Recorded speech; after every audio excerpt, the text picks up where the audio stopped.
Yeah, hello. Hello and welcome. We are live. My name is Jesse, but you can call me Mr. Friend, and we are doing a pack opening. First ever thing here. Oh wait, hold on. I gotta grab the other thing. I don't even have all my stuff here with me.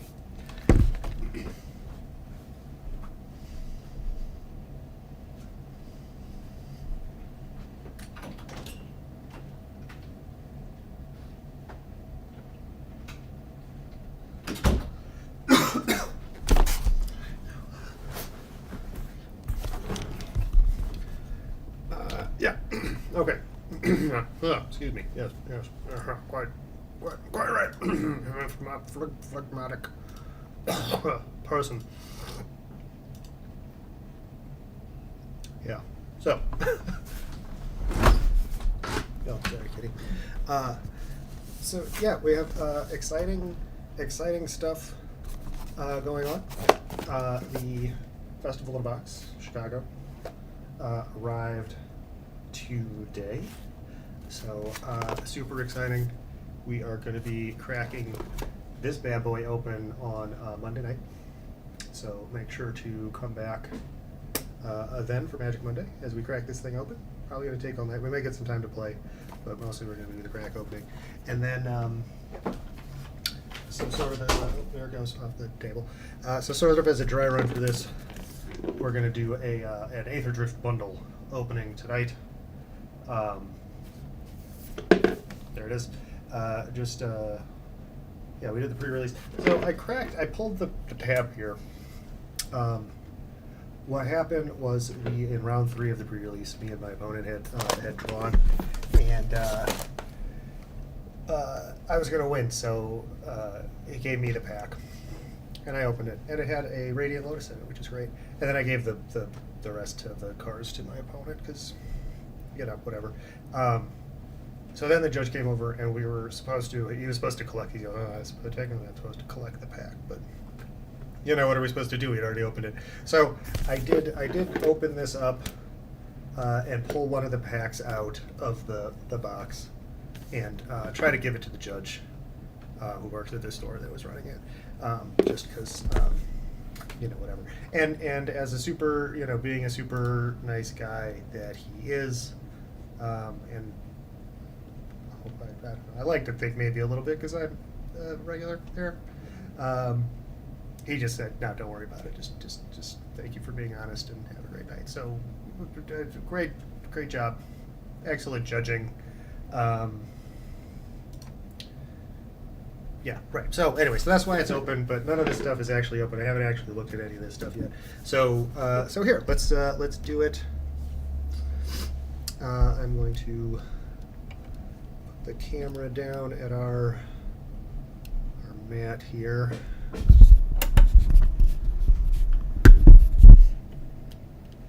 going to have this all set up on Monday, be ready to go. But we're still in. This is why I call it a test run, because they don't go exactly the way you want it to necessarily. Okay,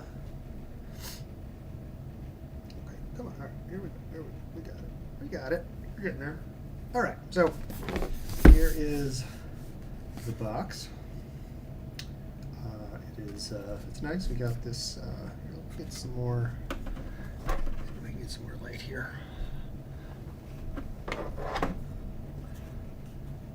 It's a little harsh. There we go. This is all good stuff for the testing, right?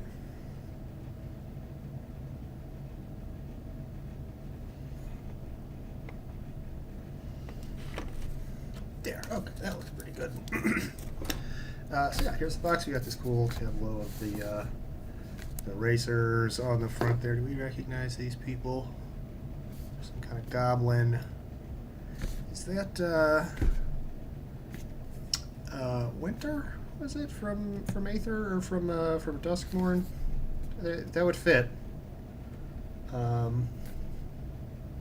With the thing. Contents on the back. Whatever. So. Oh, we got another ripcord. Yeah, we don't want to open the ripcord. Let's just open it up. And inside the box. So, let's see. So our art insert here has the various. Looks like it's the different vehicles and not cars exactly, but the racing vehicles on there, and then oh, that's kind of a cool thing. They do it. Whoa, this guy's gonna have a hard time landing with a wheel missing there. But yeah, a little bit of art, always nice. And then here, and then this is that same art from the box. I do like these. I'm a big fan of these storage boxes. The great big spin down with the set logo there on the 20. Just kind of know how well you can see that, but here it is. Just insert with some tokens and dividers and such like. There, you should just sort of set those aside. Okay, here, so these will be the lands and the promo cards. And then here are packs themselves. So we got 9 of these, right?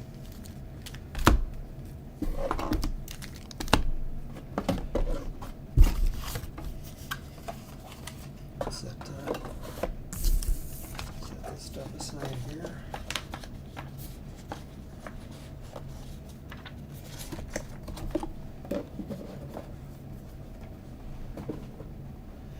Yep, so we got the lands here.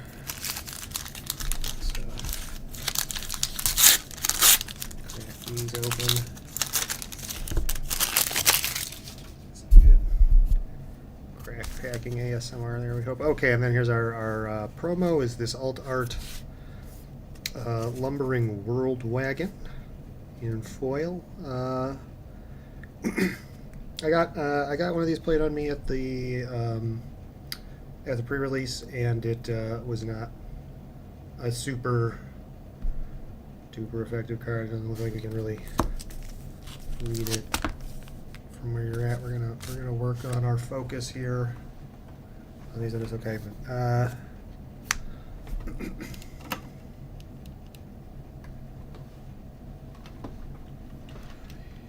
actually, can we?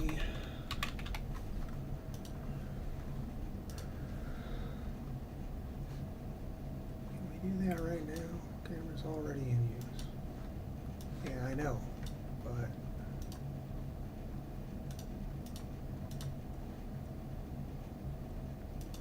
No, that's not helping. Okay, well, that's fine. Lumber wagon, and then we got the. So these are the foil lands. We got the full arts. I got 2 mountains and no plains. That's interesting.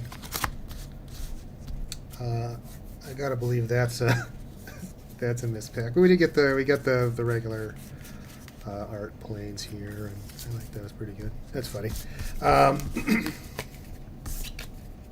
And then these will be the non-foil lands here.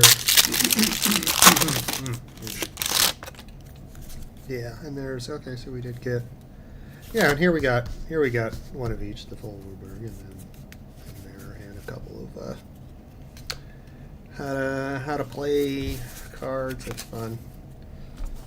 Don't know how to play. Okay, so let's get into the good stuff here. Whole box of spin rounds right here. So,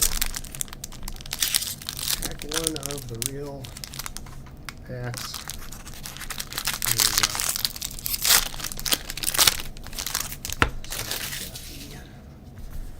Gosh, I do wish we could get a little bit better focus here.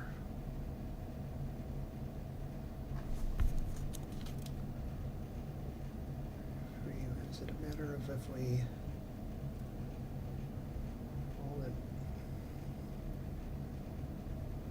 it up here and then push it down?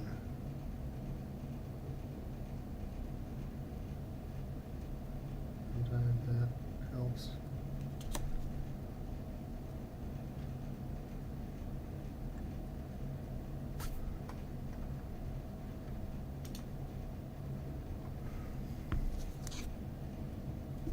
Yeah, okay. Anyway, pilot token on the one side, treasure on the other. So we got bounce off. Some little thing. Light shield parry. Another combat trick.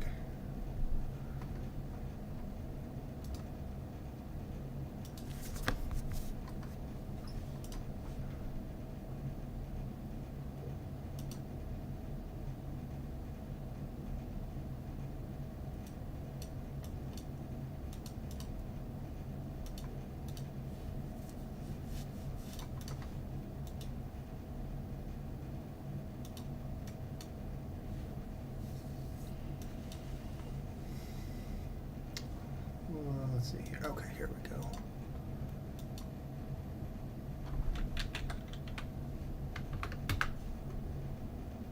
Let's see, did that help?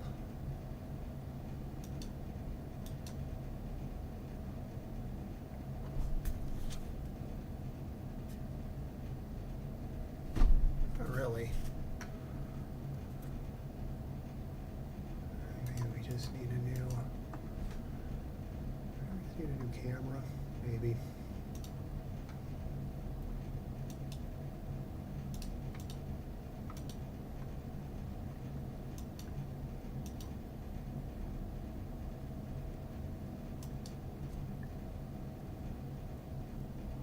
Just like if we could just get it good enough that people could read the text, that would be really important. You got the slight shield parry. Yeah, pedal to the metal. It's like a strictly better Owl from Beyond in red. It's pretty great. I won a couple of games with that card. The Chitin Gravestalker costs 1 less to cast for each artifact and/or creature card in your graveyard. Cycling 2. That's great. Alacrian Jaguar. Cat mount. Vigilance. 4/4 for 5. Fine. Hull Drifter. It's not a Mull Drifter or a Null Drifter. It's a Hull Drifter. Draws you 2 cards. Pretty good. 3/2 flyer. Flying vehicle. Obviously a lot of vehicles in this set. Wreck Remover. I think I saw this one. When a creature enters or attacks, exile up to 1 target card from a graveyard, you gain 1 life. That sounds... It's a 3/4 for 4 with cycling. I'll probably play that in my draft games. The Wreckage Wicker Folk. When it enters, surveil 2. This was actually pretty good. I played against that. So right in the uncommons, we've got this Haunted Hell Ride. Whenever you attack target creature you control, gets +1/+0 and gains Death Touch to the underturn and untap it. So you can untap your creature, the crew. That's pretty good. It's a 3/3 for 3. I like that. Crew's easy. Crew 1. Just turn on the lights. Is it just a light issue?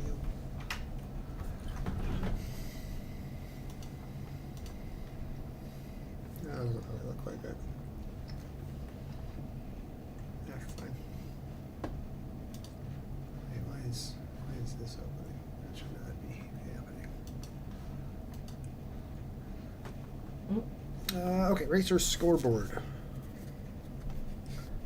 Start your engines. Yeah, it really looks shit. Can't fucking tell what any of this shit is. So, draw 2 cards, then discard a card, get max speed. Spells you cast cost 1 less to cast once you get to max speed. That's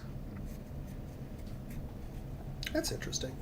Potentially good. Nesting Bot. If it dies, create a servo.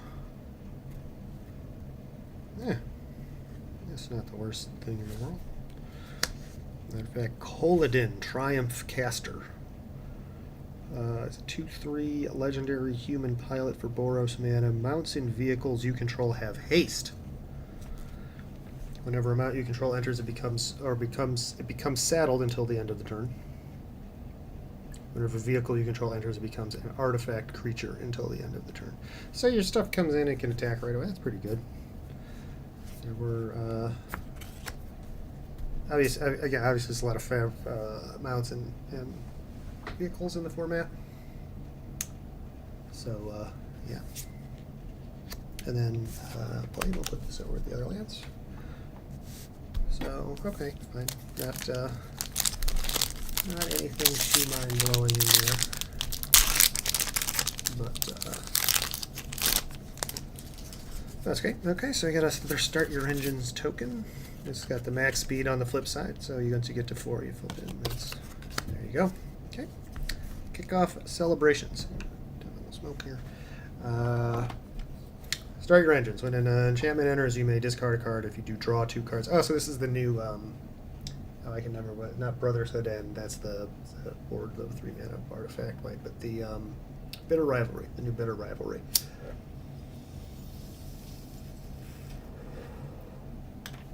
And I don't know. 2 mana draw, discard and then draw 2 is pretty good. Gives you some good card selection. It really should be an artifact for the set, but it is what it is. Starting column, it starts your engines. It's a mana rock for 3. And then when you get to max speed, you can sacrifice it to draw 2 and discard. That's pretty good. If you're looking for 3 mana rocks. Streaking Oil Goger. This is a good card. So 3/3 flying haste for 5, and then it starts your engines and it gets lifelink when you get to 5, so it becomes a 3/3 flying haste lifelink, which is pretty good. Here's Chinstrap. Come to enjoy the card opening with us. Beast Rider Vanguard. It's a bear, grizzly bear. That lets you dig. You can spend 5 to look at the top 3 and put a permanent from them into your hand. And you get to put the other 2 back in any order. You get to choose the order. They do that. It's usually a random order now, but I guess it was just 2 cards. They figure it can't take that long. A Gear Seeker Serpent. has affinity for artifacts, can't be blocked for 6 mana. It's pretty good. Thanks. This is your top curve. Blue, common, 5, 6 for 7 mana. Interface Ace. It's a 0/4 robot pilot artifact creature for white and 1. This creature saddles, mounts, and crews vehicles using its toughness rather than power, thank goodness.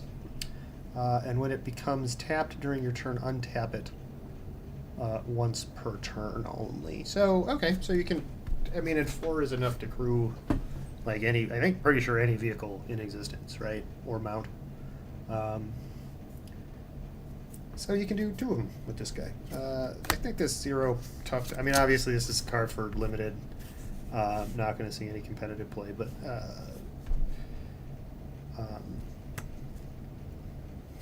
even so, this 0 power is a real liability. The Avishkar Raceway, that's what they call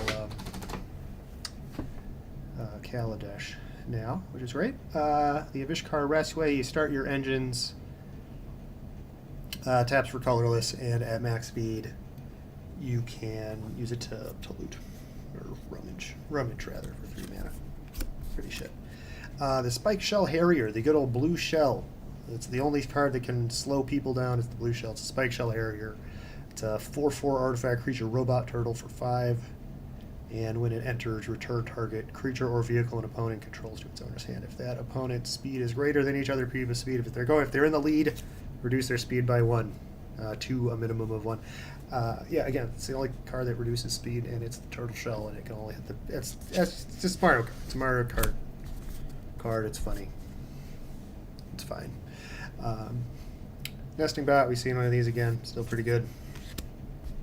Alagarin, Soul of Alakria, is a 1/1 legendary beast mount for Selesnya mana. Oh, yeah, this was really good, and I played this in my first round of my pre-release, and it was good. I ended up winning the game, but it was a good card, and it parkered me butthole. So for a round, so it's a 1/1 flyer. When it attacks while saddled, you put a +1/+1 counter on each of up to 2 target mounts or vehicles, and it saddles for 1. So yeah, you can start building up.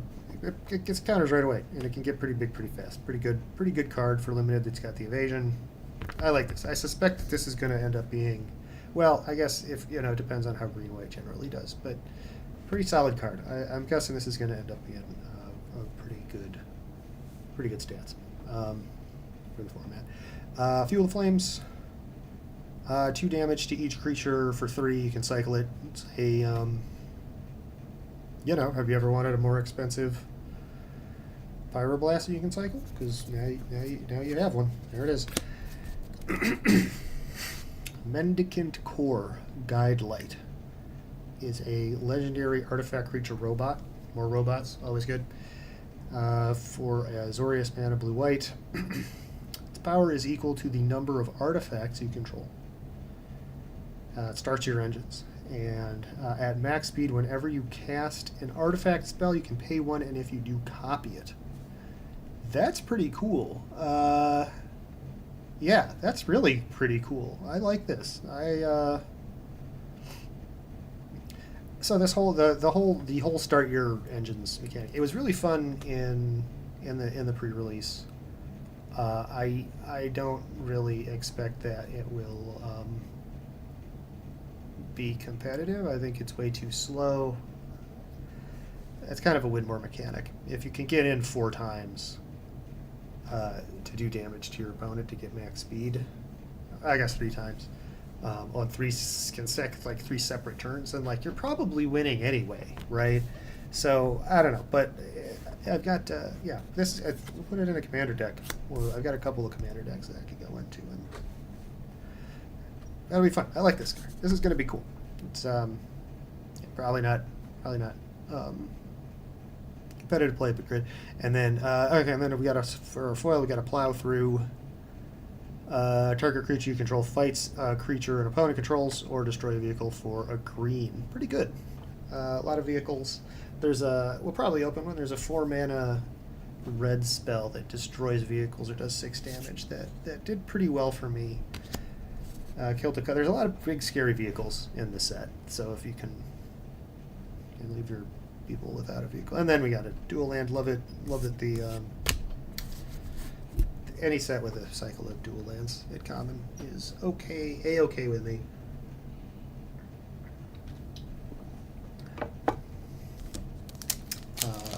That's good stuff. All right, so we got Factory.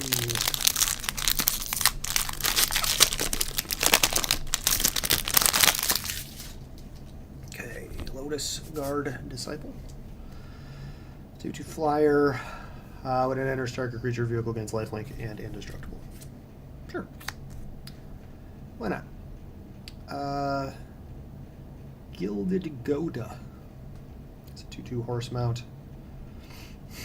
Attacks while saddled to create a treasure. Saddles for 1. Pretty, yeah. Alright, sure. Why not? Stamps you a little bit. Makes artifacts. Spin out. Destroy target creature vehicle. It's like murder. But it hits vehicles. Probably good here for the reasons that I was discussing a moment ago when I was talking about the card that kills vehicles. Loxodon Surveyor starts your engines for 3. It's a 3/3 Elephant Scout. And you can exile it from your graveyard for 3 to draw a card. There's a couple other cards that have that same ability, that max ability exile. Yeah, it's good. You know, get a little extra value out of your shit. Why not? And nobody complain about that. Let's see, we got a 1/3 Flying Sky Streak Engineer. It's a human pilot that is not great at crewing vehicles, which is kind of interesting. But you can exhaust him. That's an ability. You can do it 1 time and 1 time only, and you put 2 counters on this creature, so it becomes a 3/5 flyer for a total mana investment of 7, but you get to pay it in 2 installments. Okay, sure. That's a card you put in your limited deck. The Guidelight Matrix, when it enters, draw a card. I like that. 2 mana draw a card. Is this an egg? 2 mana, tap it, saddle a mount, or crew a vehicle. Effect, essentially. Okay, sure. Yeah, this is. I mean, yeah, I don't know. Places itself. It's an artifact. I could see this going in the right kind of deck. The 2 mana activation is pretty brutal, but I can see that going in the right kind of deck, I guess. Wreckage Worker Folk. 1/3 flyer, surveil 2. I think we saw one of these earlier. Fine card. Loads up your graveyard. Pretty good. This might end up in Squirming Emergence. Or some version of it. I don't know. We might look at this. We might play with that. We might do some brewing on that. It might end up as a... Anyway, Detention Chariot. It's a 6/6 vehicle for 4 white. When it enters, exile target artifact or creature and opponent controls. So get to O-ring something until the vehicle comes back. Cruise for 3, cycle it for 1. Got a lot of text, got a lot of things. Yeah, I don't know. I guess 6 mana O-ring tied to a 6/6. It's not always good. Here we go, Kael'Orna, the Coral Tyrant. So there's as you probably know, there's a whole cycle of vanilla legendary creatures in this set, and this is the blue one, and it's a 0/8. So if you're playing Aegis Turtle, then why not play Kael'Orna? Also, if you're playing Aegis Turtle, then why are you doing that? Why do you like to lose? Rocketeer Boost Buggy. It's a boost buggy. Attacks, let's see, it's a 3/2 vehicle with crew 1 for Gruul. Attacks, create a treasure token. And you can exhaust it once. You can pay 3 to make it into an artifact creature and put a +1/+1 counter on it. Note that does not say till end of the turn. You pay the 3, and it is just an artifact creature for the rest of the game, in addition to getting the counter. So it doesn't need to be crewed anymore, which is great. Pretty good. I like this. This is a fine little thing. Again, I could see this seeing some play in some kind of aggro-y kind of a deck here. The Pace Setter Paragon. 2 in a red for a 2/3 human pilot. Exhausting, and that's once per game. You can repay its mana cost and put a +1/+1 counter on the creature, and it gains double strike until end of turn. This thing, until it gets exhausted, is like a nightmare to defend against. You can't block it for anything. It's hard to attack into. The threat of activation on this is really something. You almost have to just like throw a creature in front of it to die just to get them to blow the activation, and it's pretty good. It's pretty good. This hurt me. Again, I ended up winning the game, but this was a solid play. Hard to play around. Quag Feast. Okay, yeah, we had one of these in the pool, and it won good. This one is definitely getting some play. This is a really good card. Quag Feast, black and a colorless for a sorcery. Choose target creature, planeswalker, or vehicle. Mill 2 cards, then destroy the charged permanent if its mana value is less than or equal to the number of cards in your graveyard. Such good removal. Can hit the planeswalkers and creatures for the any kind of deck that can load up your graveyard. This is going in Squirmergence for sure. And then we're going to defend the Rider. Costing Rain, it's an instant permanent you control gains hexproof and indestructible till the end of turn, or you can create a pilot. That's pretty cool. That's good. Nice little combat trick. Makes a 1/1 creature at instant speed. Or protect your stuff, sure. Yeah, good. And then Scoured Barrens, again, we got the land, and then here's the art card for, what is this card? The Speed Demon. Cool. It's too bad the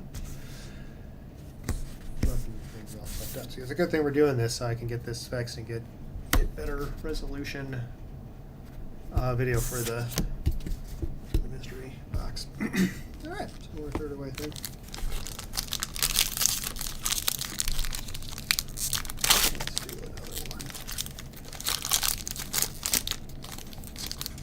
Or nothing mind-blowing. I like the Quag Feast. Like I said, I already got one in the pre-release kit. But yeah, we're really hoping to find a loot in here. We wanna throw loot into Agatha's Soul Cauldron and do some bonkers shit. But okay, Silken Strength.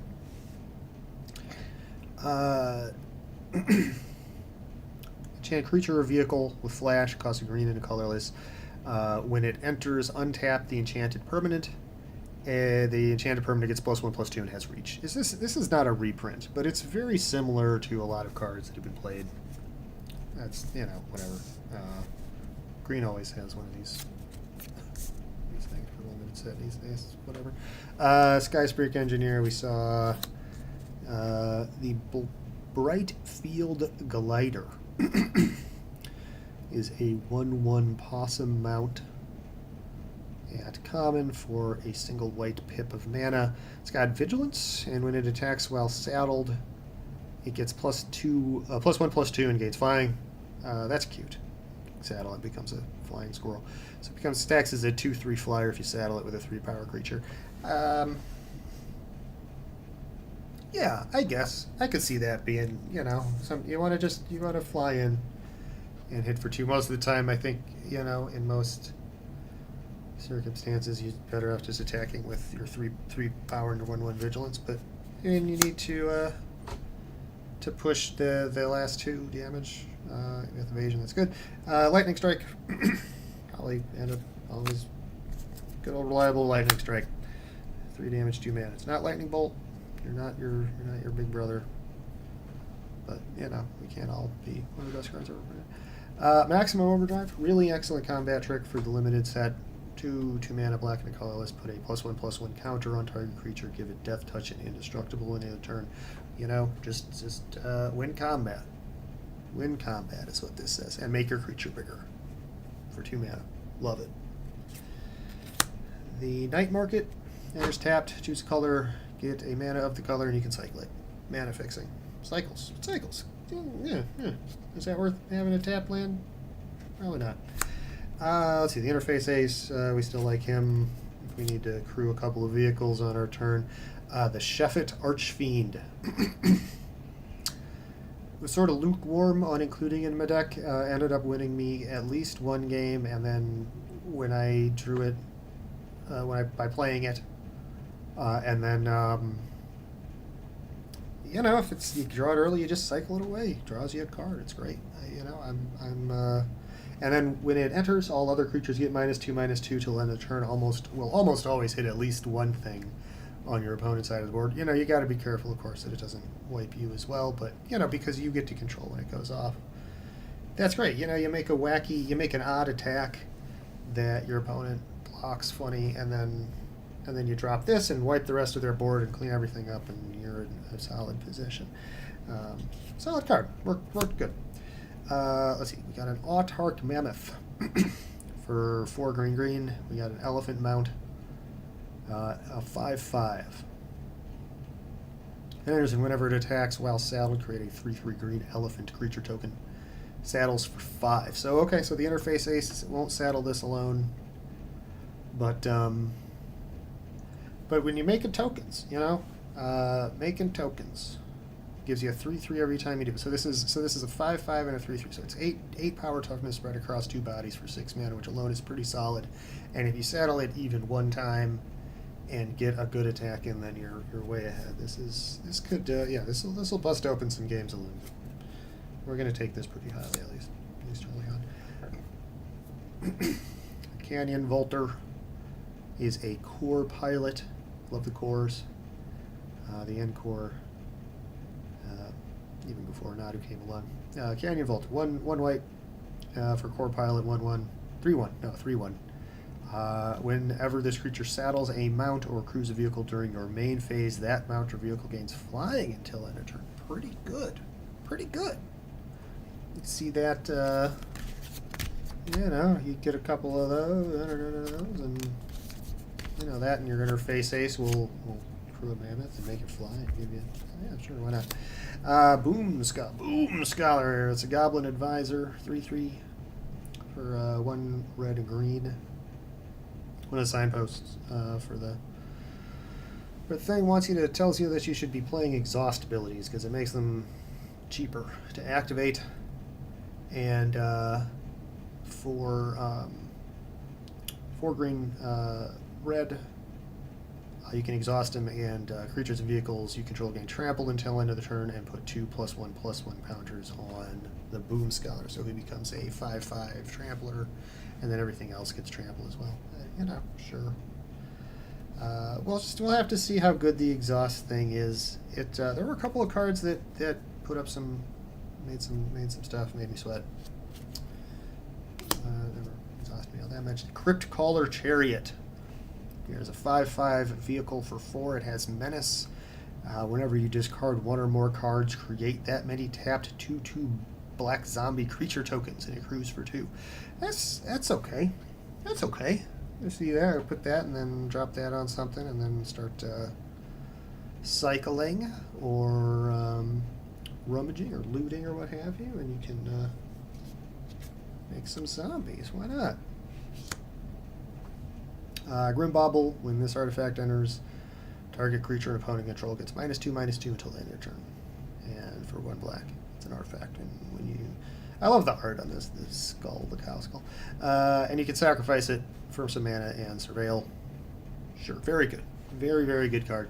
I bet you $2 this ends up being black's best common. I bet you $2. And then we got the and then what's this is Outpace Oblivion art card. Great. Love it. Cool.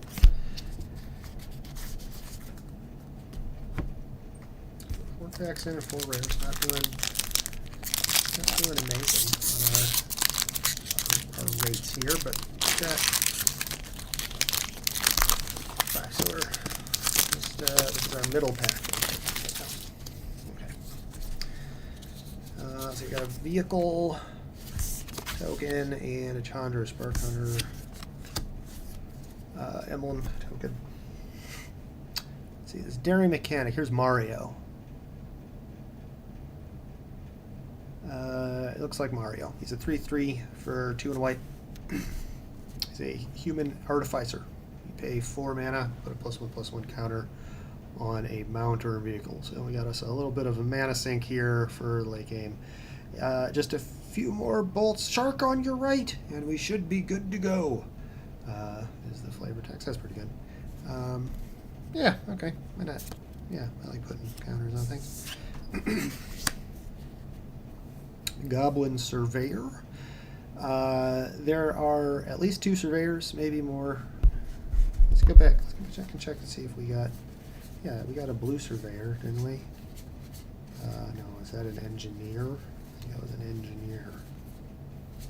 Yeah, it sure was. It's a Harrier serpent. Okay, so maybe it's just but there's a black card that's also a surveyor that also starts your engine. This one has trample. It's a 3/2 for 3. It's a Goblin Scout, and starts your engines, and then it's got that ability that we talked about. You can spend 3 in exile from your graveyard to draw a card if you're at max speed, which is fine. This was pretty good. The trample really helps. You can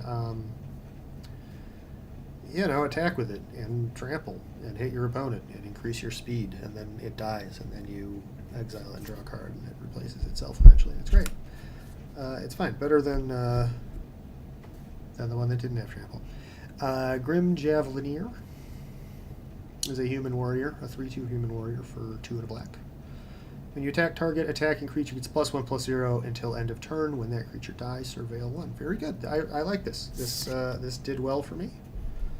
The stat line is fine, and the bonus, it doesn't notice it. It's whenever you attack, so you can play this and then attack with something else and get that creature the bonus. It doesn't need to be this creature attacking, and you can give the bonus to anything. So pretty good, little flexible 3-drop, pretty reasonable. It's fine. Hazard of the Dunes is a 4/4 worm with trample and reach, and you can exhaust it for 7 mana, 6 and a green, to put 3 counters on it, make it a 7/7. This I did the classic thing and attacked with my 4/4 flyer, not realizing this had reach, and we traded, and it sucked. But I think that game I still end up winning. But fine. I mean, it's fine. The 7 mana thing is kind of a kick in the crotch, but 3 mana 4/4 ample reach, blocks flyers. Nibblethopterist. When it enters, create a 1/1 colorless Thopter artifact creature token with flying. It itself is a 3/2 Vidalcan Artificer that costs 4. Yeah, again, pretty reasonable. Get yourself a flyer. I don't know, for 4 mana, it too should have flying, I feel, for it to be really worth playing. But I don't know, it's a couple of bodies. For most limited games, that's useful. Almost, just any kind of reasonable rate on 2 bodies on 1 card is pretty good. I guess when it's going to come down to your ability to trade effectively with the 1/1 that you get with it, I guess. Anyway, this is the other surveyor. It is a mutant surveyor. He's a mutant scout. He starts your engines. You can pump it for 2 mana. He gets +1/+1 till the end of turn, which should come in handy for me in a couple games. And then again, you can exile him from your graveyard to draw a card if you're max speed. The not having trample is not great, but that the buff there late in the game is as a late game mana sink, you could do worse. The Aether Jacket is a 2/1 flying artifact Thopter with vigilance. You can sack it to destroy another target artifact as a sorcerer. You cannot sacrifice it to destroy itself. So don't even try, you joker. Carrion Cruiser is a 3/2 artifact vehicle, 2 and a black. When it enters, you mill 2 cards, then return a creature or vehicle from your graveyard to your hand, and it cruise for 1.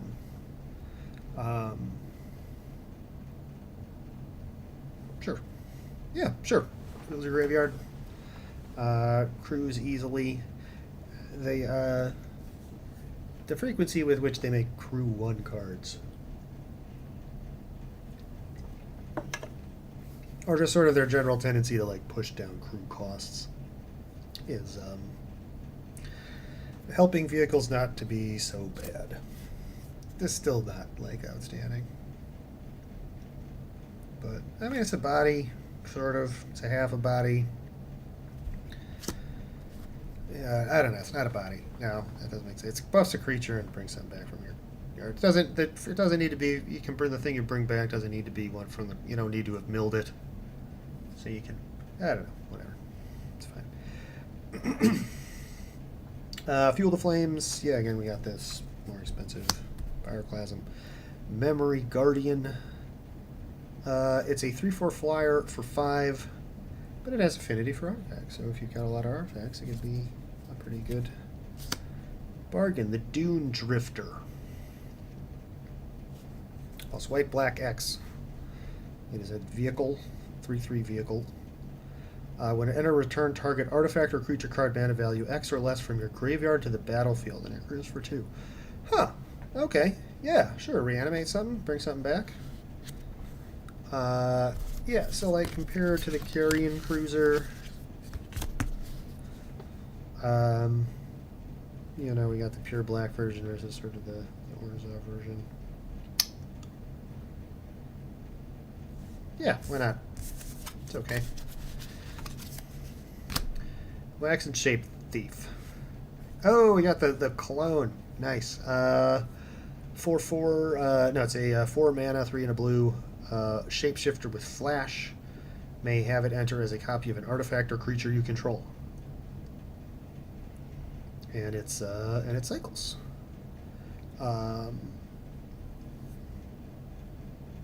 Super cool. That's a 4 mana clone with Flash, and it can copy your artifacts, and it has Circling.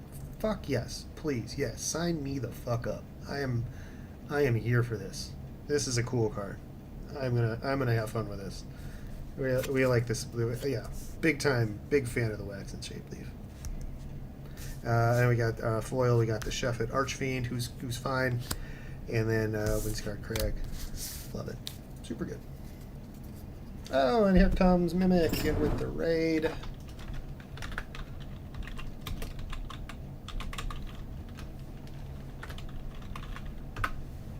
Thanks for coming in.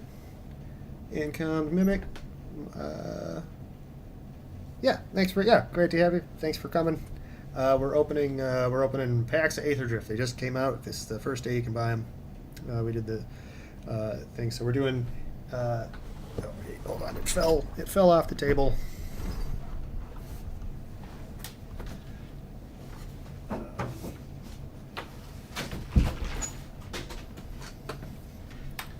Okay, here we go. So we got this. We got the Festival in a box.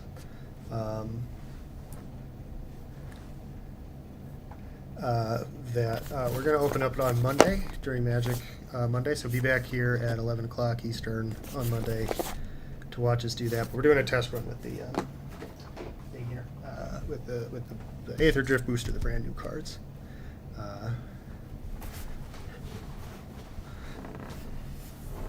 And yes, welcome, Northwest Florida girl. Welcome in. Glad to have you here. Big fan. You are a big supporter of Mimic's stuff. Good people. Anyway, so we're just a little over halfway through this play booster, this bundle, and then we're gonna And then we're going to play Puppet Time. But okay, so let's get a new crack here. Already getting the good ASMR on our pack opening with the mic picking up the sounds well. And I know the focus isn't great here. We're going to work on that for the box of the cool cards. Yeah, I got a pilot token and a vehicle token. We got one of those earlier. Those are great. The Venom Sack Lagak. We got another rhyming Lagak. There is an old card, the Saddleback Lagak. That was that's an old favorite, just because the name is really entertaining. So we've got the Venom Sack Lagak is a new, the new rhyming Lagak. It's a 2/1 with Death Touch. It costs 2 mana. It's a lizard mount. You can saddle it for 2. It's got Death Touch, and when it attacks while saddled, it gets a bigger booty. It becomes a 2/4. So, great. That's cool. I like it. Trades with anything for 2 mana. Yeah, fine. Howler's Heavy. I believe this is the first ever seal. The first seal card type, creature type that we've ever seen in Magic the Gathering. He's a seal pirate. He's a 3/4 for 3 and a blue. You can cycle him for 1 and a blue. Discard him and draw a card. And when you cycle him, when you do that, target creature or vehicle and opponent controls gets -3/-0 till the end of turn. So he's a little 3/4 fella that sort of doubles as a combat trick, which is fine. We probably won't see much of it play, but it's it's a fine little card for limited. The Voyager Quick Welder is a robot artificer for 2 and a white. Makes your artifact spells cost 1 less to cast. This might find a home in one of my commander decks. We like cost reductions on artifacts. That it can enable some fun shenanigans in the right circumstances. We might find a home for that. Not an amazing card. 2/4 for 3. That's an okay stat line. Not blowing my mind, but it does have a bigger booty, more toughness. The 4 toughness is more than you usually get on creatures with this cost reduction tag. Usually, most of them they're like Foundry Inspector or whatever. They give you with X1s die to Bowmasters or whatever. So it's a little more robust, which is nice. Okay, the Proud Catcher Specialist is a Goblin Warrior, a 2/1 Goblin Warrior for 1 in red. He's got haste. Always makes things fast. And then you can exhaust once a game, or once per instance of the card. You can spend some mana, 3 in a red, and put 2 counters on him, make him into a 4/3. Sure. So for 6 mana, you get a 4/3 haste. That's a pretty terrible rate, but you get to do it in installments. So great. The Ripclaw Wrangler is the vehicle. A 4/3 vehicle. When it enters, each opponent discards a card. Opponents hate having to discard cards. It's like the least favorite thing for opponents to have to do is to discard cards, other than lose life or lose creatures or other permanents. Anyway, yeah, cruise for 2. It's like you're almost always going to get a 2-for-1 with it, right? It's like it's really hard to not get a 2-for-1 with this card. So I say go ahead and draft it. Put that in your draft deck. Tell me how it does. The Night Market, we saw that earlier. It does mana fixing. Interface Ace still does what it does. The Locust Spray. For black, it gives a target creature -1/-1 till the end of the turn, and you can cycle it for black. So when -1/-1's not doing it, you can turn it in for another card. Yeah, sure. Yeah, I like it. Good enough. Adrenaline Jockey.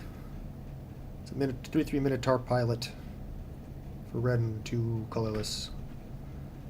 Whenever a player casts a spell, if it is not their turn, this creature deals 4 damage to them, and whenever you activate an exhaust ability, you put a +1/+1 counter on it.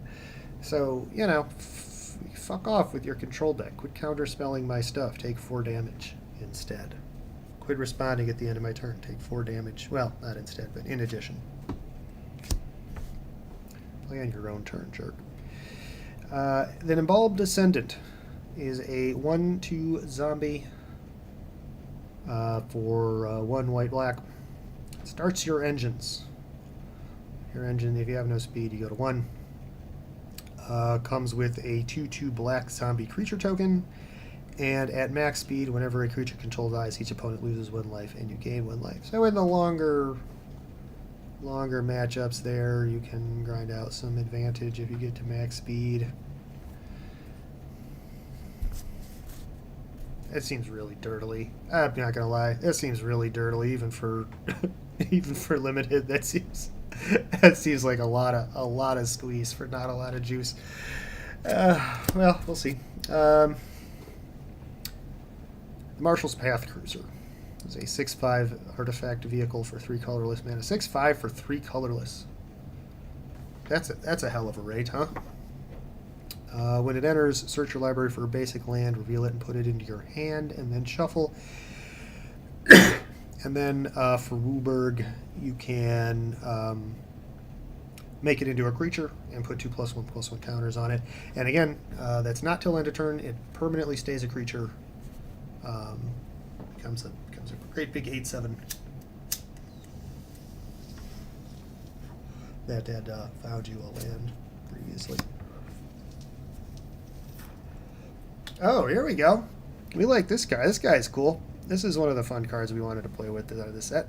Mu Yanling, the Wind Rider.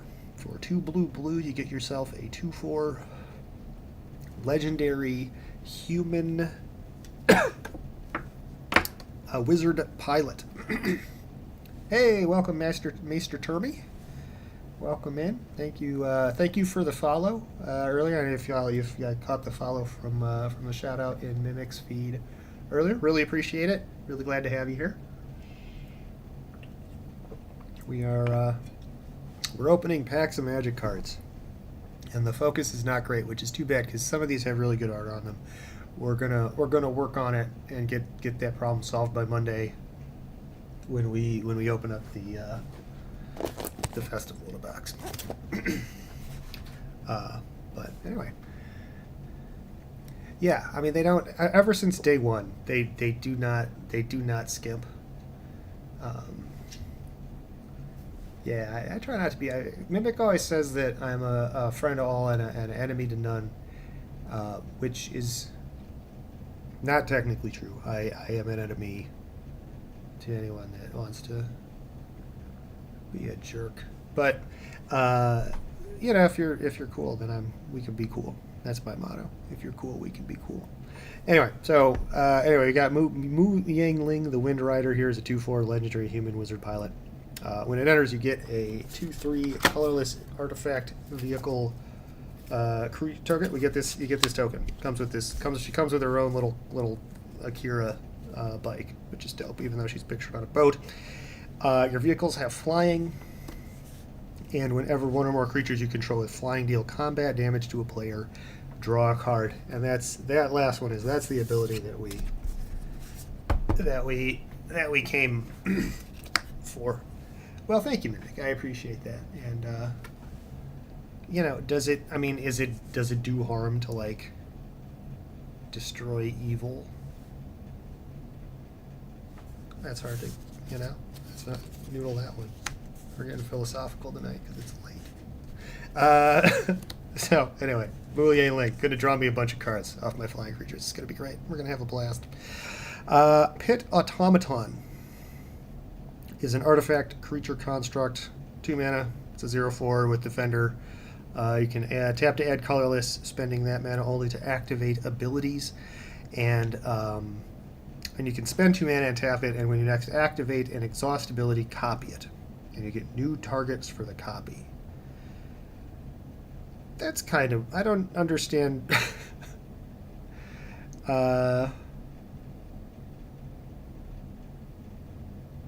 So let's see. Let's find an exhaust ability that we would want to copy.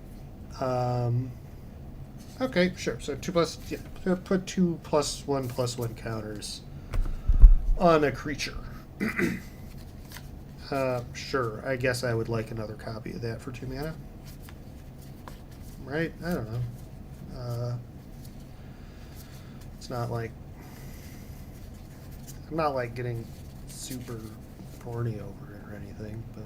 Okay, alright, here. Well, no, that doesn't do anything. That just does counters, and then we get another instance of trample. It's more expensive, though. It costs 6 mana to activate the ability on the Boom Scholar, so at least it's you're used to getting your mana's worth. Yeah, I don't know. I'm not... yeah, it's all just counters. Yeah, there was. I know there's a green creature. I don't think we've opened one yet tonight, but there's a green creature that I played against that makes a 3/3. For I mean, I guess that would be worth copying for 2 mana. I don't know.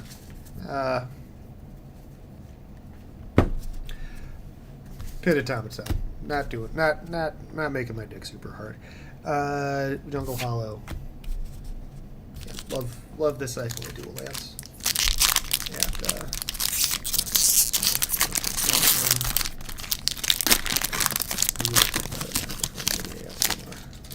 really that's what people are here for, right?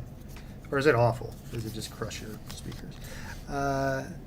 See again. We gotta get the good focus here, because this art card is pretty dope. Got a big happy. It's the Aether Spark. Oh yeah, this is the art for the it's a planeswalker that's also an equipment, and it's kind of shit. It kind of sucks, but it's unique. So whatever. Let's rearrange these, and we're gonna get the stack of lands out of there. Here, this lumbering world wagon can have a happy place. We'll get the lands out of the way for now. Make more room for this Swiftwing Assailant. We got down to our final third. We're 2/3 of the way through. Start your engines for 4 mana. It's a 3/3 flyer, and it gets +0/+1 in vigilance when you get to max speed. Whatever. Kickoff celebrations. Yeah, fine. We saw that earlier. It's a good one. Yeah. Good night, Mimic. Great set. Thanks for coming by. Always great to see you. We'll talk to you again soon. I want to do a Civ 7 on Tuesday on launch day. So if you get it on launch, I'm gonna talk. We'll talk. Right. Starting column. Start your engines. Costs 3 mana, and it's an artifact, and it starts your engines. Well, I gotta turn my thing. Check my phone. It's a mana rock.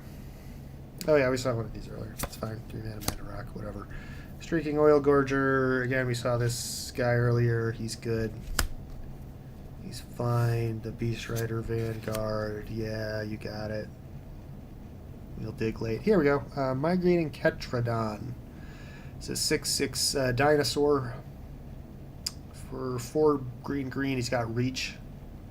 When it enters, you gain 4 life, and you can cycle him for 2 mana. Yeah, sure. Again, not it's not competitive. I don't recommend playing 6 mana creatures with no protection in constructed formats of pretty much any kind. But it'll help you stabilize. Maybe come back. Finally can block that pesky flyer that's been knocking you down, and now you've got a little bit of breathing room because you gain 4 life. Sure, why not? Dies to Doomblade. The Skybox Fairy is a 4/4 artifact vehicle for 5. It's got flying and crew 2, and you can cycle it. Yeah, that's yeah, I guess that's reasonable. I don't know. 5 mana seems like a pretty. I should have a haste or something. I don't know. Maybe I'd rather just have it cost like 3 mana and not have cycling. then I would play that card. I just, do that Magic card player thing where, like, it just... If it was a different card, it would be good.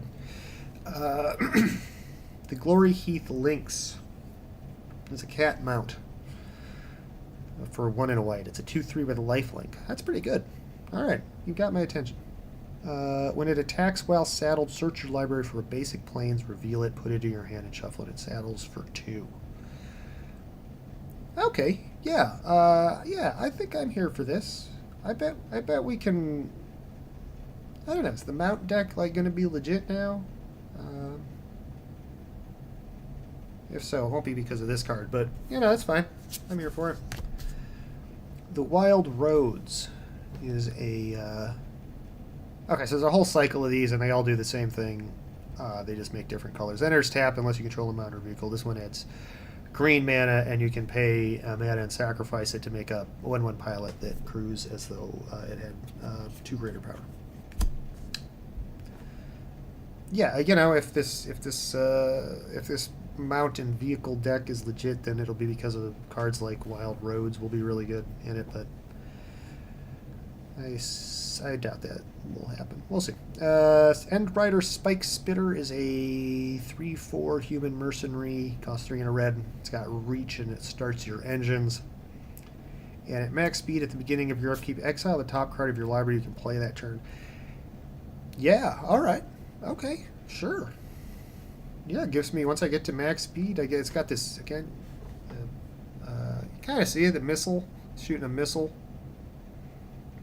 That's dope. That's dope, man. Get you an impulse drive return. Fuck yeah. Take a... You have to untap with it.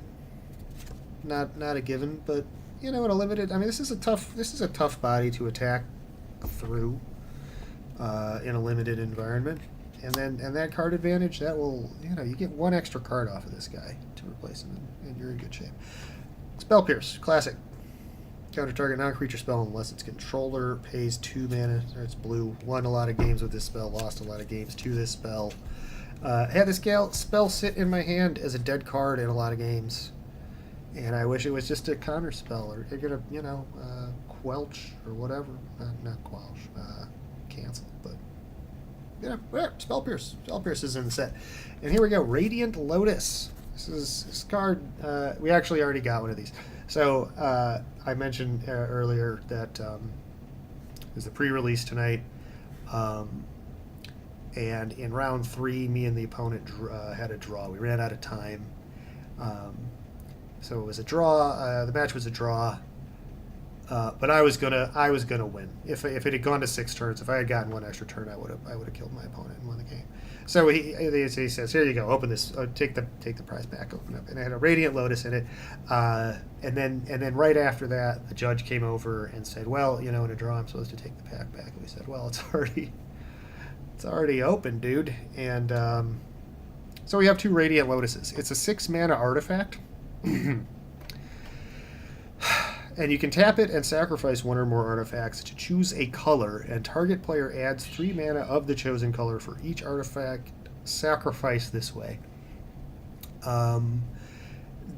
Commander players are going to find ways to do lots of fun, interesting, big splashy, things.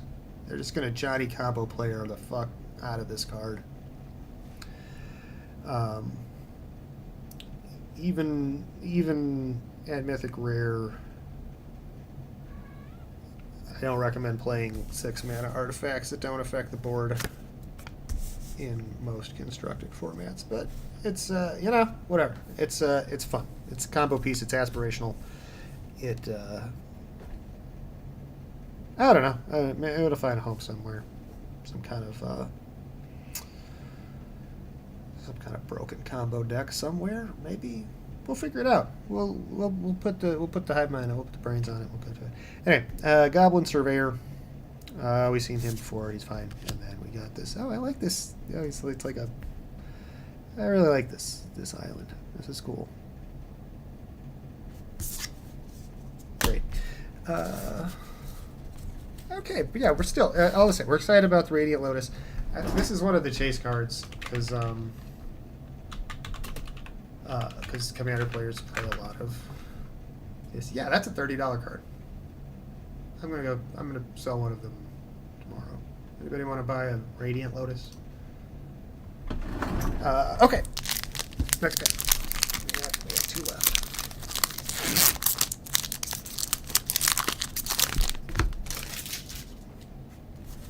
Collision Course. Costs 1 in white. It's a sorcery. And you can choose one. You can either have it deal X damage to target creature where X is the number of permanents you control that are creatures or vehicles, or you can destroy target artifact. Yeah, okay, yeah. Gonna go wide deck, that's good. Yeah, sure. You know, you need some artifact removal. Also can hit a creature. The sorcery speed thing is a bit of a pisser, but whatever it is. Yeah, no, don't worry, Maester.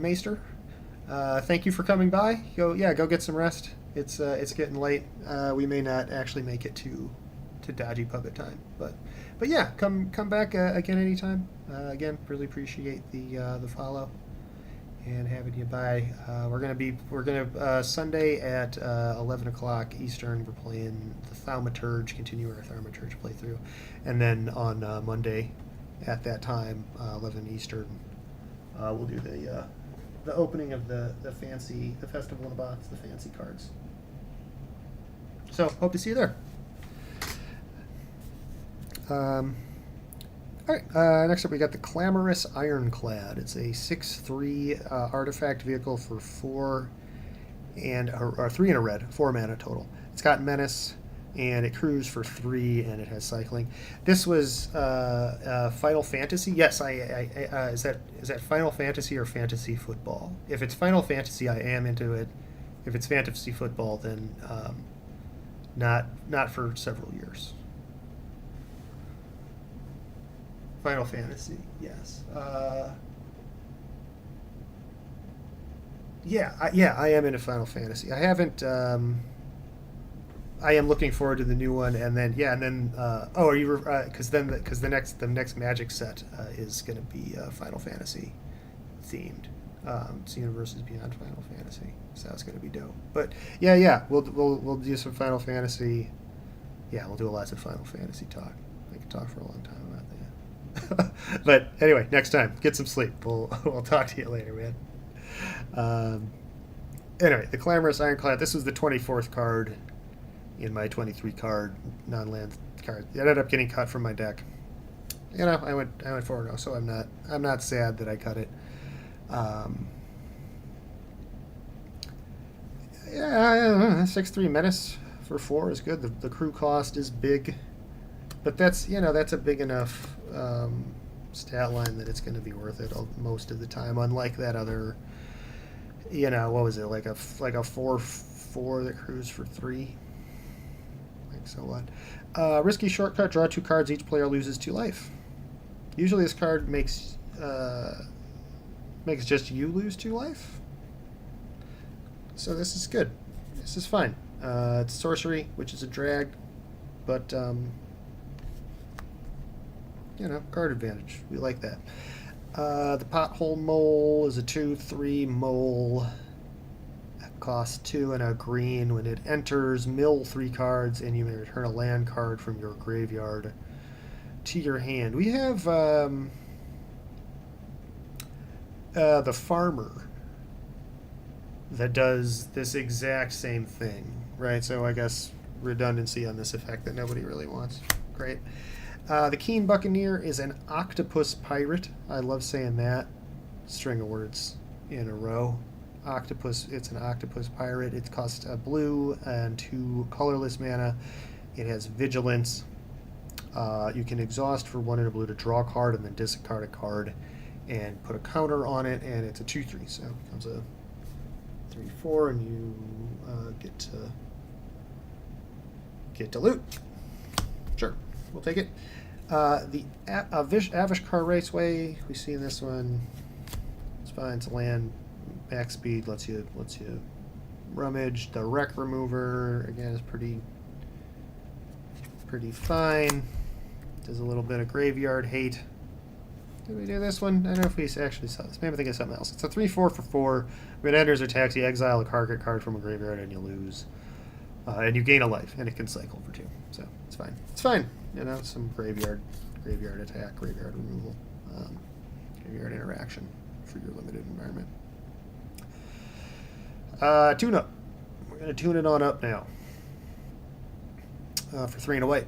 It's cast this sorcery that will allow us to return target artifact card from our graveyard to the battlefield. It's a vehicle. It becomes an artifact creature. Permanently. Again, not till end of turn. It permanently, your vehicle becomes a creature. This, I wonder if this would work in Akiba. You wouldn't get the haste that Akiba gives, but it wouldn't have to go back to your hand either. And then if it dies, you can just, do it again. Or Akiba. This one we might end up trying to play this in a deck in one of our Explorer Pioneer decks. It's interesting. This is potential. Tyrox, the Saurid Tyrant. Oh, so this is the, again, we got the cycle of legendary vanilla creatures. This is the red one. It's a 4/1 for 2 mana. He's a dinosaur warrior. The Avishkari delegation considered their treaties with the Saurid autocracy settled. But that was a crucial misunderstanding. To the autocracy, diplomacy a matter of power, not paper. Testing the Grand Prix's defenses is merely their way of making a counter-offer. All right. Cool.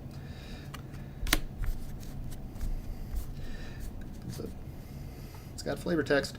The Roadside Blowout is a sorcery. It costs 2 and a blue. Costs 2 less to cast if it targets a permanent with mana value of 1. So that you don't end up mana negative. Return an opponent, target creature, vehicle, an opponent controls to its owner's hand, and draw a card. It's a cantrip. That's not bad. This could be. I think this will be pretty solid in removal. People undervalue this form of removal. Return to hand. They want to put the card in their opponent's graveyard, but a lot of the time the hand is just as good. This replaces itself. The sorcery speed. I could say this about, again, you say this about every single sorcery ever printed, right? It's better as an instant, but this is fine. This is good. I will play this. I will happily draft this highly in my Aether Drift drafts. The broadcast Rumbler with the full art on it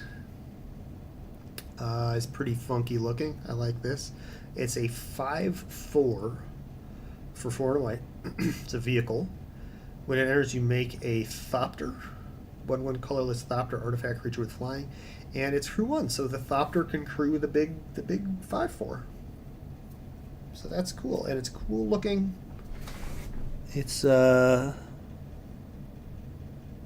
we got to figure out this camera because the art is a big part of this.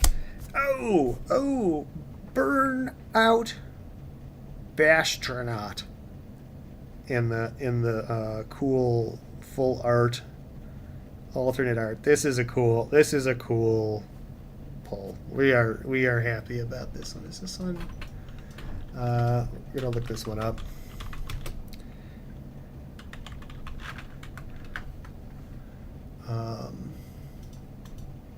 Because this one might be worth a couple of bucks.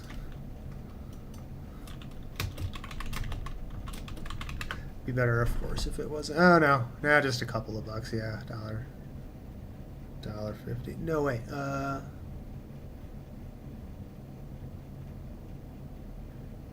Here's one for $8. Okay, yeah, that's an alright card. Yeah. Anyway, good pull.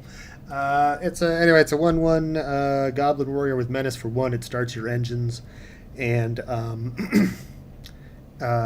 you can spend 2 mana to give it +1/+0 till the end of turn, and then at max speed it gets double strike. Cool, and it's cool looking. I love it. We've got Foul Roads. This is the black version of that land. This one's in foil, so that's cool. It makes pilots. Kalukale. And then we got a new land, and then let's see, this is a Thopter on one side and a Treasure on the other. Ding dong. 1, 2, 3, 4, 5, 6. So we got one pack left. We've opened 8 packs. We've got 9 rares. So we're 1 ahead. This is not an outstanding bundle. It's pretty good. We got some good stuff here. It's okay. We're happy. We're happy. This is a good card. These are all good cards. All right, we're happy. All right. See what we get, Melissa. Let's see what we get here.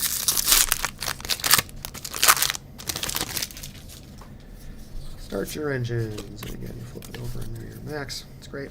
Keen Buccaneer. So yep, Octopus Pirate again. He's good. Daring Mechanic. He's got a mana sink. We've seen him before. This Goblin Surveil has trample and he helps you go fast. That's great. I caught a little peek at the border. We got a legendary, something legendary at the bottom. I noticed that. Grim Javelineer. Fine. Hazard of the Dunes. Fine. I'm seeing this card again. Nimble Thopterist.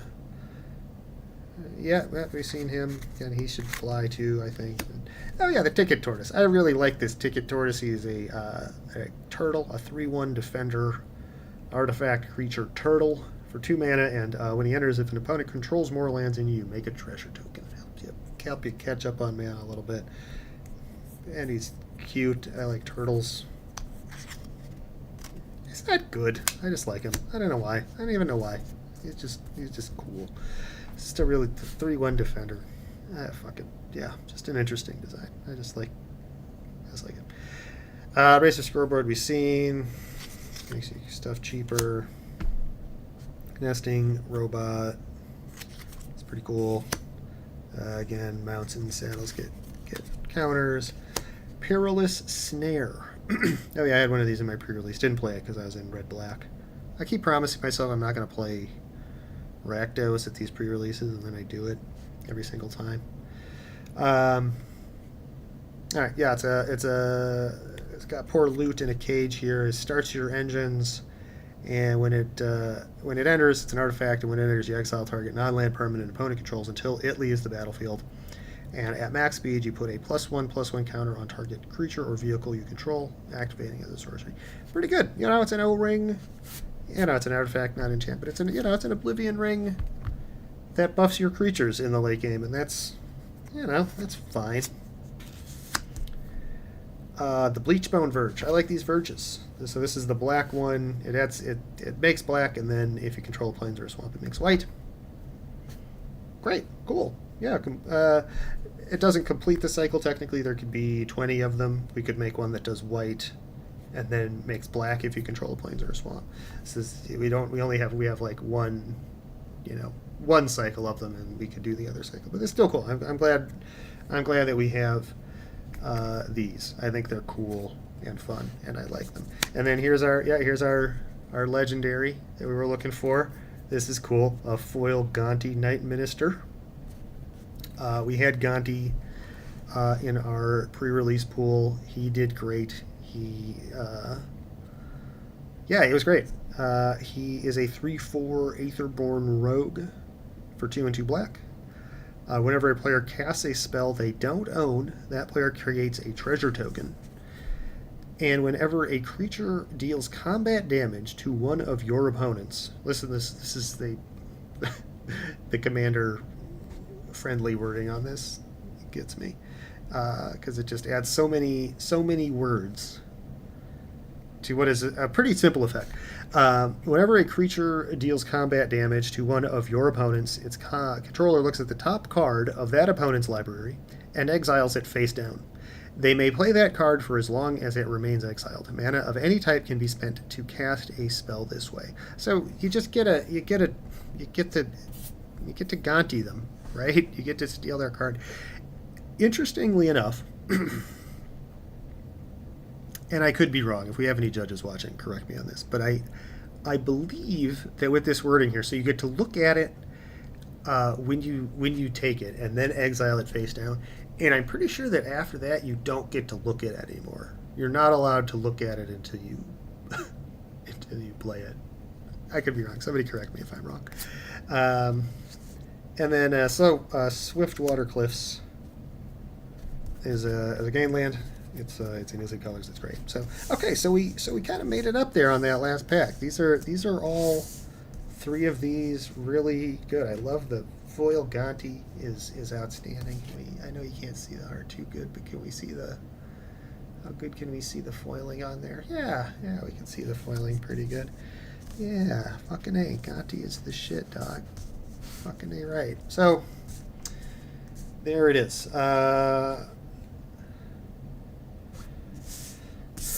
1, 2, 3, 4, 5, 6, 7, 8, 12. So we got 12 rares at Mythics total, which is 3 above the the minimum. So that's fine. Yeah, some good. I don't think this Gonti is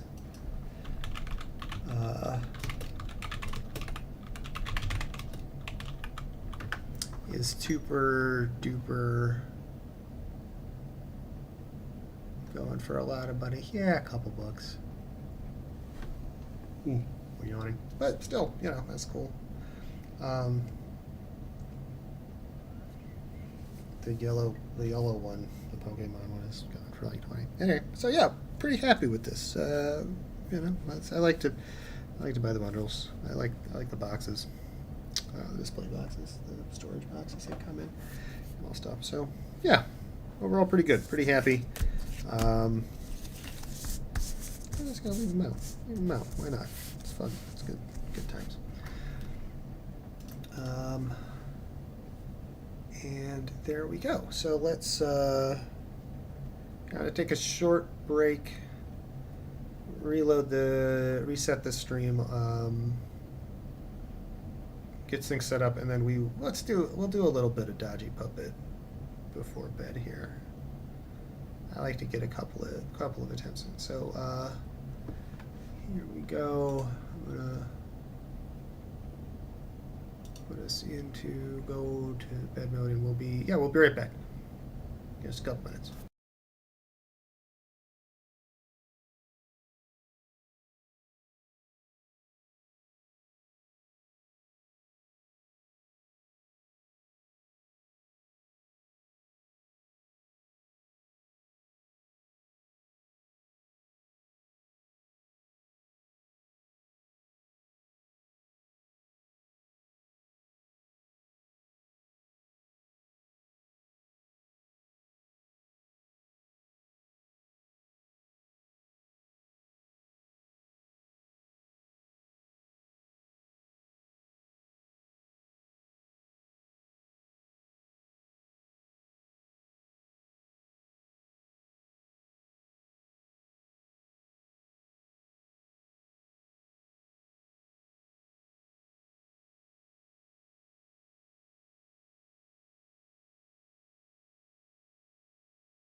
And we are back.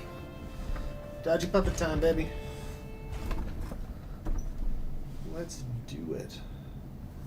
So we are, we're trying to climb a clock tower here. And we have, there's a big baddie we gotta kill.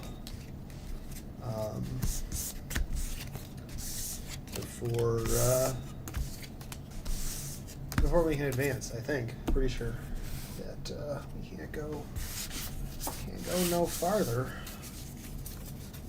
unless we kill him. So that's where we're stuck on this little mini boss guy.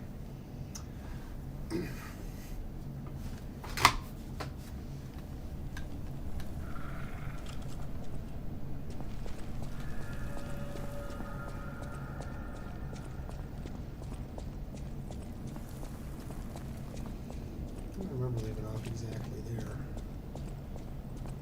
but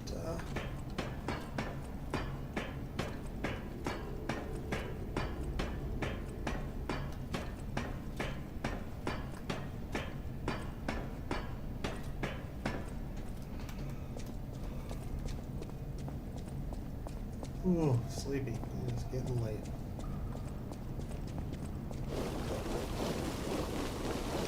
So we just run through here and up this ladder.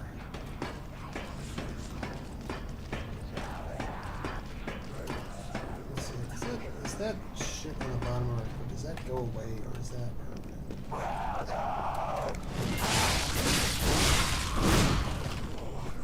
And then, let's see, and then what we figured out last time is that these guys love to get hit by fire bombs. And then to burn to death. Like that.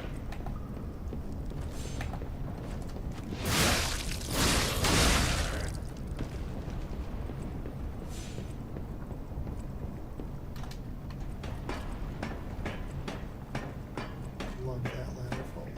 Love the ladder fall. And then, yeah, this guy.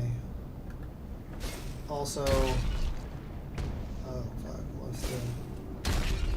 Oh, are you kidding me? Come on, stop. Oh, but he can throw. There we go. With perfect timing every time, obviously.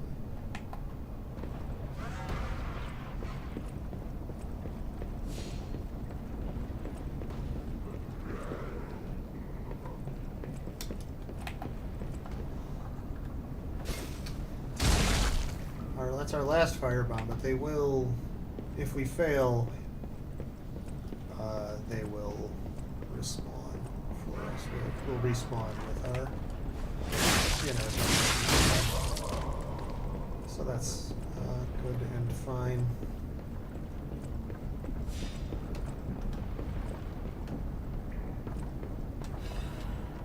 Attribute purification and sure. Everybody hates debuffs, right? Speaking of which,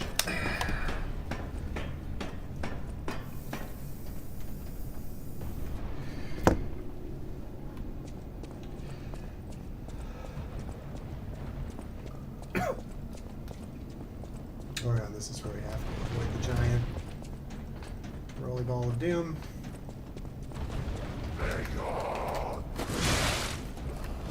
Oh yeah, get out of the way. It's kind of pushing in front of the thing, and then there's this bitch.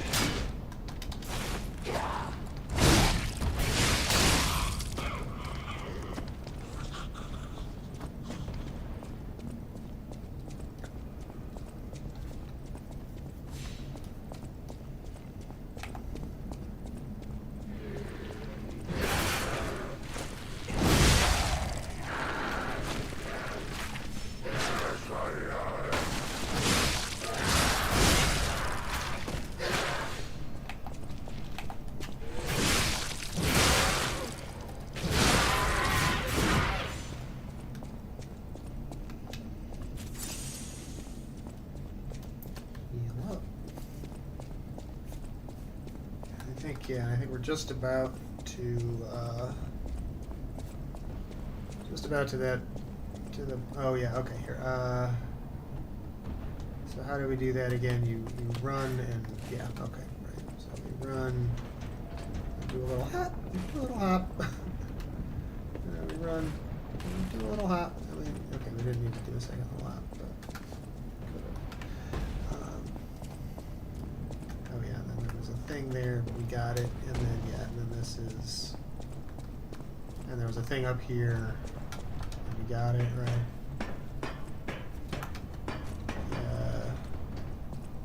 Yeah.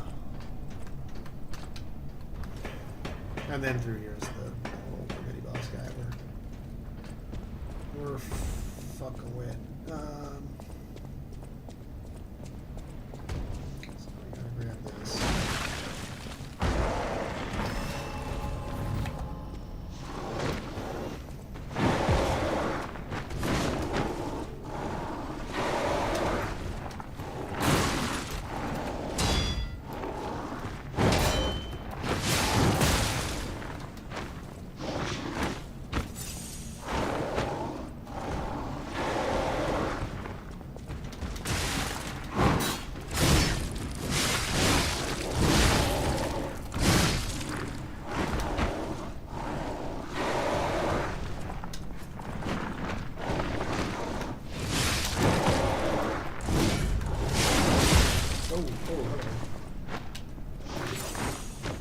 Smashed it real good.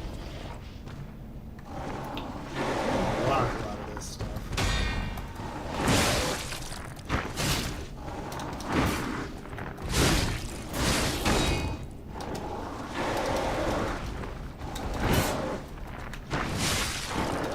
Back up, back up.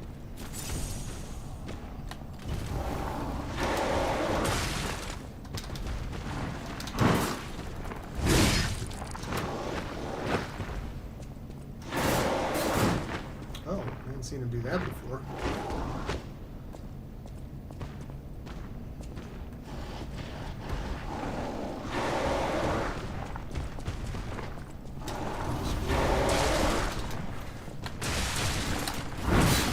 No, quit doing it.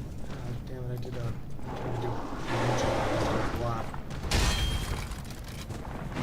Which can kill you. He can't kill you. Blocking is not guarantee that you will not die.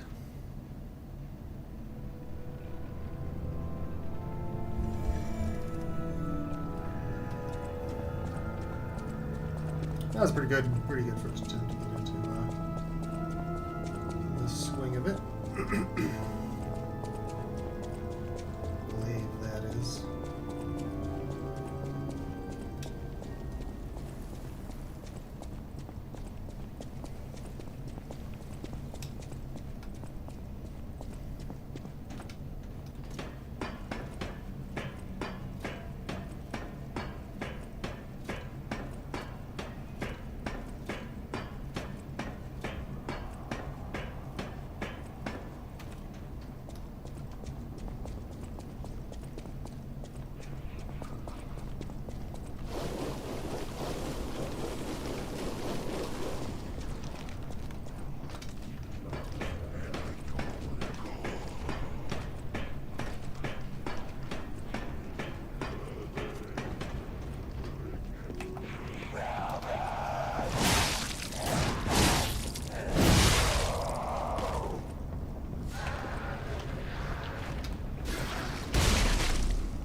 See, I dodged his thing. He didn't dodge my thing.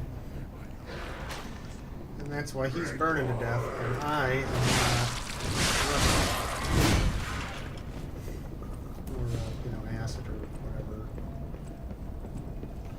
whatever they call it.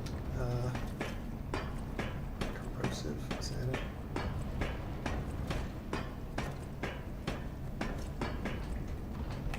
Alright, let's try to hit this bitch on the first try this time. There we go.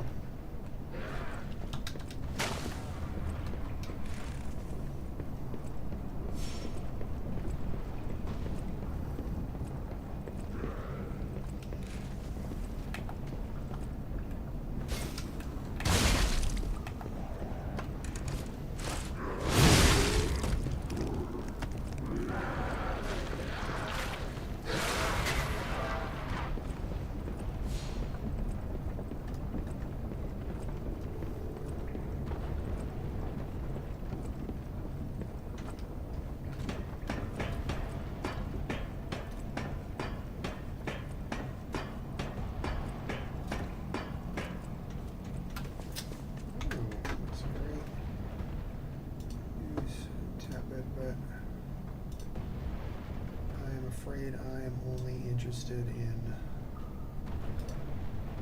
the very expensive viewers. But thank you.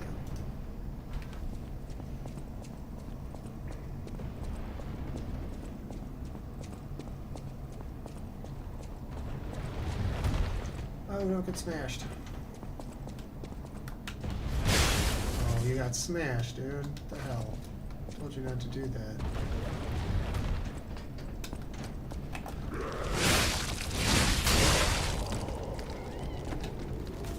Oh, now I have a Gigi. Hello, Gigi. Little kitten. I wonder if we can get you on camera. Probably not.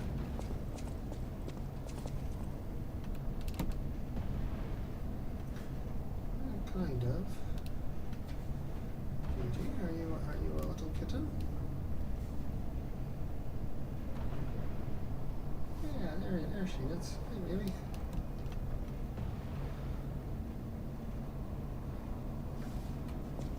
Say hello to the internet.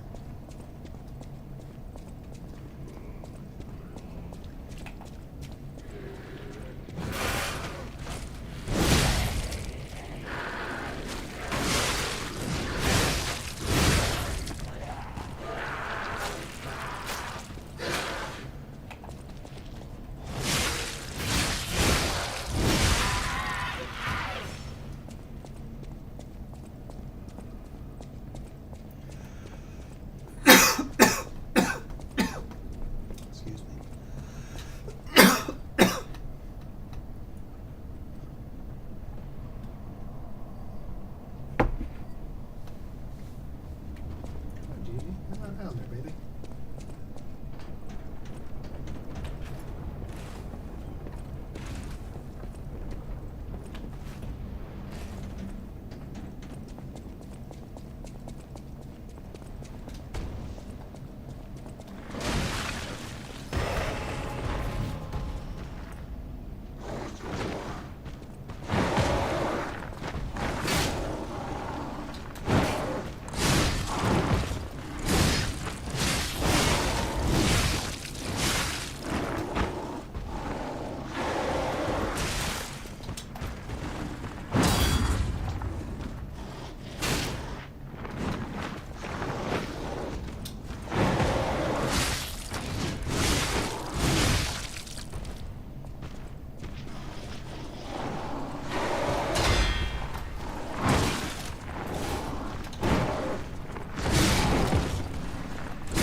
Quick.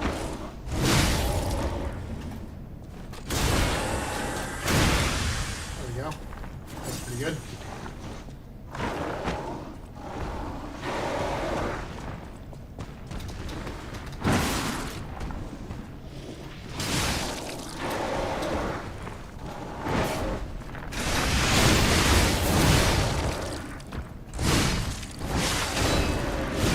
Yay, we killed the guy. And yeah, as I thought, the door opened, and we got a quartz. And I am hoping like hell that there's a stargazer in here that we can save our progress. And then probably go to bed because it is getting late. That was good.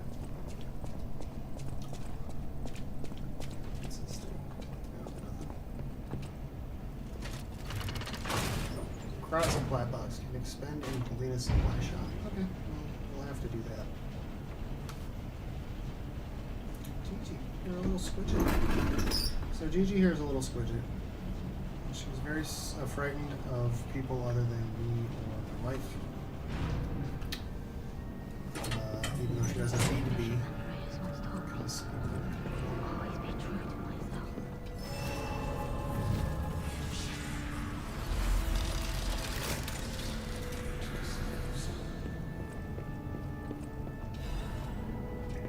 Picked up a grenade. Let's go. Here, let's go. Let's head back to the hotel and level up.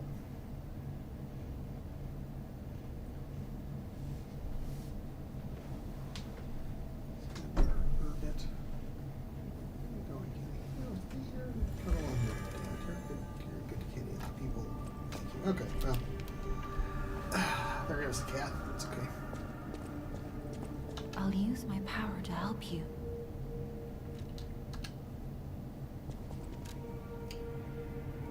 Let's see, we could use some more of this. We can always use more stamina stuff. Oh, no, we're trying to do our weight. We want to get from slightly heavy to yeah, we don't care about that.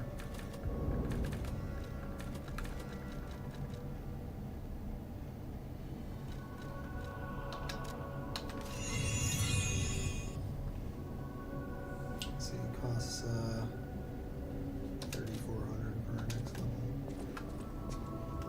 It's not a small amount. And what about, let's see, over here, do we need to upgrade our glaive? I don't think we do. I know my way around.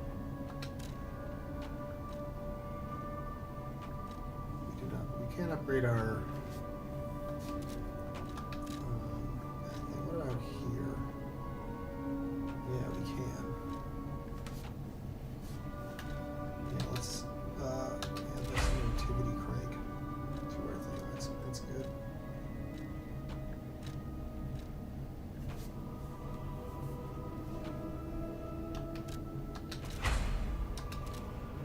Cool, I like that.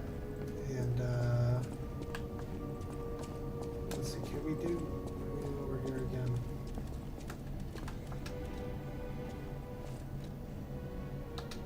Craft Legion arm.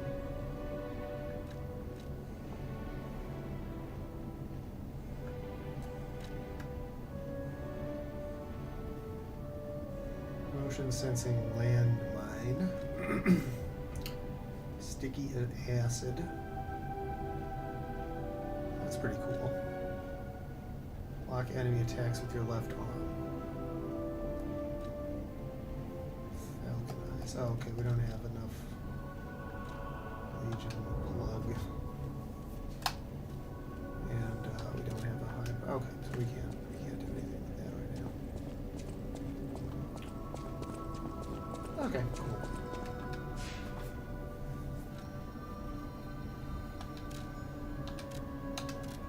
We'll head back to the library.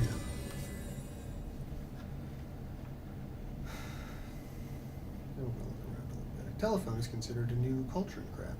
According to some conspiracy theories, the automated puppet sits in front of the switchboard and connects the voice through the city, transmit the stories they overhear to some unknown place. I bet that's gonna, excuse me, turn out to be true.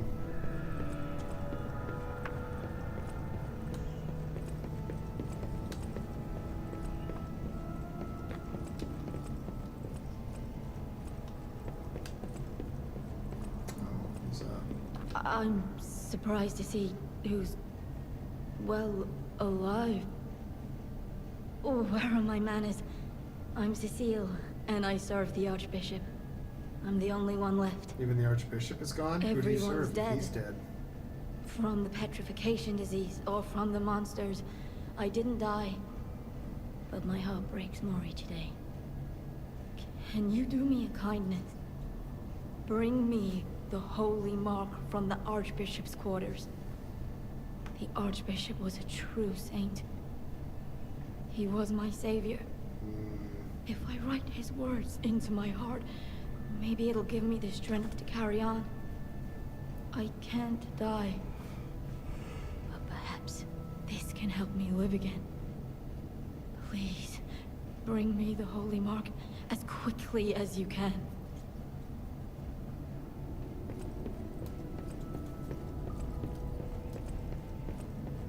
Yeah, watch how fast I go, lady.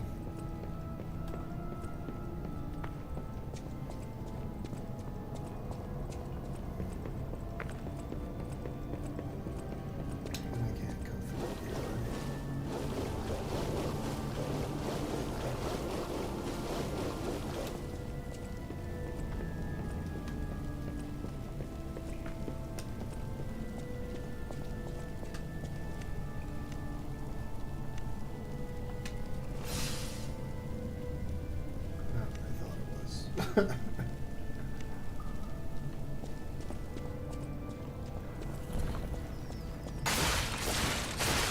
the fuck? What even was that? What just happened?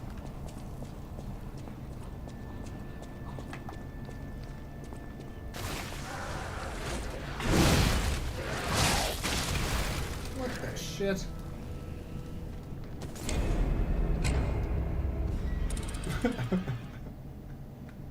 Didn't go so high.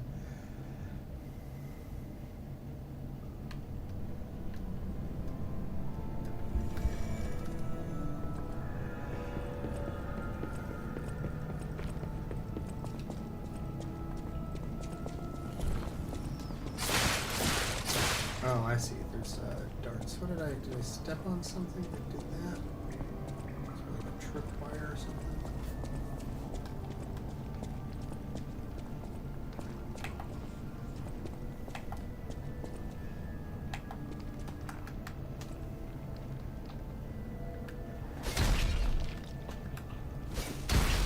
Oh, for the love of it.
This is why the pilgrim was being built and remember.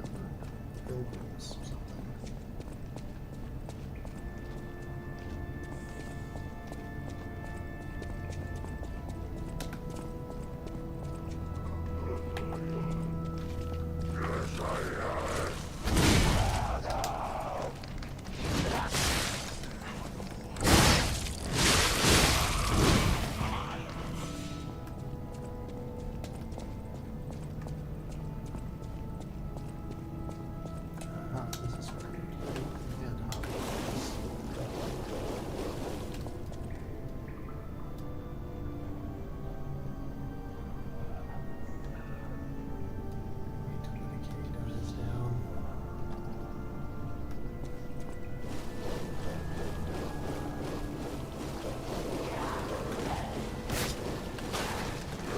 Not doing it.